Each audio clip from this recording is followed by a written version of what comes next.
ভোগৰ উৎসৱ ভোগালী বিহু ইতিমধ্যে সমগ্ৰ ৰাজ্যতে আচলতে এতিয়া প্ৰতিজন অসমীয়াই আচলতে ঠিক এনেধৰণে আচলতে মই এই মুহূৰ্তত আছোঁ উপস্থিত আমাৰ ওদালগুৰি জিলা পৌচকা পুখুৰীত সামগ্ৰিকভাৱে ভিডিঅ' জাৰ্নেলিষ্ট বাবুৰিয়ানে দেখিছে এই দৃশ্য আৰু এনেধৰণে আচলতে পৌচকা এই পুখুৰীত এই ধৰণে উৰুকাৰ দিনা তেখেতসকলে ইয়াত মাছ মাৰি তেখেতসকলে আচলতে বিক্ৰী কৰিছে আৰু বিশেষকৈ ক'ব লাগিব পৌচকাৰ এই ঐতিহাসিক পুখুৰী আজি কিছু বছৰ আগৰ পৰা এই অঞ্চলৰ ৰাইজে যি ইয়াত আচলতে পিটনি আছিল সেই পিটনি গুচাই এই ধৰণে তেখেতসকলে যি মাছ পালন তেখেতসকলে আৰম্ভ কৰিছিল আৰু আজিৰ এই উৰুকাৰ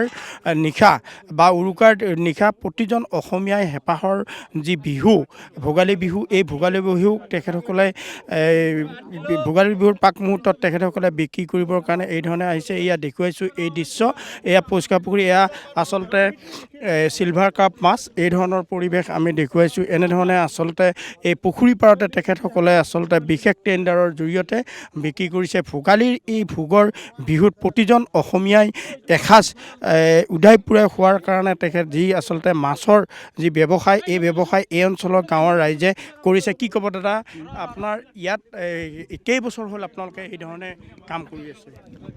আমাৰ এতিয়া বৰ্তমান আজি উপভোগ কৰিছোঁ এই পুখুৰীটোত গোটাখিনি ভোগালী বিহুত ভোগ আমি দেখাম আমি কি কম ৰেটত দিম কিন্তু মাছটো। কিমানত দি আছে ইয়াত? এতিয়া ৰেটটো আমিতো পাইকাৰীটো আমি এটা ৰেট কৰি দিছোঁ, বহুত কম ৰেটত দিছোঁ কিন্তু। কিমান ৰেটত দিছে? এতিয়া 200 আৰু 250 এনেকৈ কৰি দিছোঁ।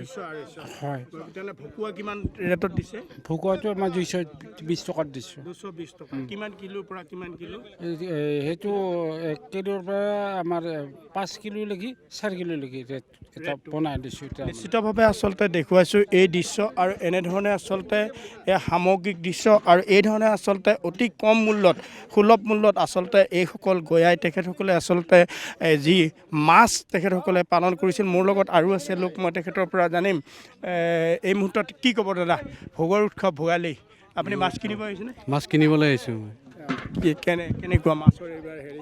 মাছৰ এইটো এতিয়া আকৌ কাইলৈ মাৰিব নহয়, এতিয়া কাইলৈ মাৰিলেহে গম পোৱা যাব। তথাপি আজি অলপ লৈ যাওঁ, আজি ভকুৱা ৰৌ এনেকুৱা। কেনেকুৱা ধৰণৰ ৰেট চলি আছে? ৰেটৰ কথা ইয়াতে নাহে, মাছটো ভাল হ'ব লাগে, সোৱাদ আছে কাৰণে ইয়াতে ৰেটৰ কথালৈ আমি নাহোঁ তাৰমানে।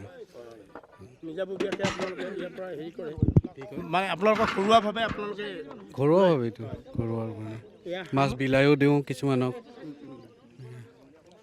এয়া নিশ্চিতভাৱে এয়া দেখুৱাইছোঁ। এয়া ভকুৱা আচলতে 1 কিলোৰ পৰা 5 কিলোলৈ ভকুৱা তেখেতসকলে 220 টকা দৰত তেখেতসকলে বিক্ৰী কৰিছে। এয়া দৃশ্য, এয়া এই পৌচকা পুখুৰীৰ পৰা এই ধৰণৰ আচলতে দৃশ্য আমি দেখুৱাইছোঁ দৰ্শকসকলক। আচলতে প্ৰতিদিন টাইমত দৰ্শকসকলৰ প্ৰাক মুহূৰ্তত এই ধৰণৰ পৰিৱেশ মই দেখুৱাইছোঁ। আৰু এজন আছে আমাৰ লগত সভাপতি, মই তেখেতৰ ওচৰলৈ যাম আৰু তেখেতৰ পৰা আচলতে জানিম আজি বহু বছৰ ধৰি এই যি পৌচকা পুখুৰী, এই পৌচকা পুখুৰীত আচলতে এক পিটনি সদৃশ পৰিৱেশৰ আছিল।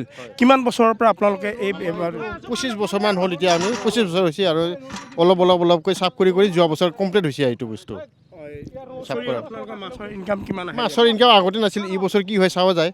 তথাপিতো যোৱা বছৰ আমি 10 লাখমান টকা এটা পাইছিলোঁ আমি। তাৰ পৰা বহুত খৰচ হ'ল এইবিলাক চাফা কৰোঁতে, কিবা কৰে JCB লগালোঁ, লগালোঁ, ফকলেং লগাই অলপ এই পাৰটো চিধা কৰি পেলাই এনেকৈ বনালোঁ। কিমান ঘৰ মানুহ আছে ইয়াতে? বহুত ঘৰ আছে, 100 ঘৰ অলপ কম হ'ব, 93 ঘৰমান হ'ব।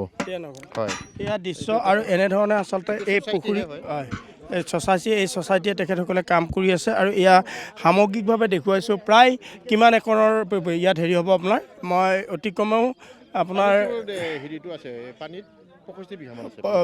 এই বিশাল এটা পুখুৰী য'ত নেকি আপোনাৰ প্ৰায় 65 বিঘাতকৈও অধিক মাটিত ইয়াত আচলতে এই ধৰণৰ পৰিৱেশ আছে। এয়া এই দৃশ্যতে এই বছৰত তেখেতসকলে কৈছে সামগ্ৰিক এই দৃশ্য এনেধৰণৰ পৰিৱেশে আচলতে বিৰাজ কৰিছে।